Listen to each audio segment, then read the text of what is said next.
আমরা আরেক দিকে চলে এসেছি সরস্বতী পুজোয় ঘুরতে, দেখতে পাচ্ছ। বারবার নিয়ে এবার কলকাতা নিয়ে যাচ্ছে। ভাই কেমন লাগছে? বহুত বড়িয়া, আমরা খুব মজা পাচ্ছি ট্রাভেল করে। এবার কোথায় নিয়ে যাচ্ছি? কোথায় নিয়ে চলে আসছি? ওই যে বললো ভিডিওটা পুরো ভালো হয়ে গেল। না না, ভিডিওতে কিছু বললো আর ভিডিও উঠে গেল। তো এদিকে শুরু হচ্ছে। তো ভাই কেমন লাগছে বলো? খুব সুন্দর, আমরা খুব মজা পাচ্ছি। এই মুহূর্তে আমরা উত্তরভাগ থেকে যাচ্ছি, কোথায় যাই না, মনে শোনা খাচ্ছি। আমার ভাই গাড়ি চালাচ্ছে। হ্যাঁ, আমরা খুব মজা পাচ্ছি এখন। দিন পর একসাথে বেরিয়েছি, প্রায় 5 বছর পর বেরিয়েছি আমরা। আর জানি না সামনের বছর আবার একসাথে বেরোতে পারবো কিনা, কিন্তু এই চেষ্টা আছে একসাথে বেরোনোর।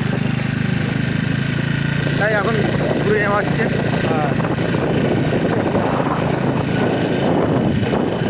তো চলো পরে আবার একটা ব্লগে আমরা আসছি।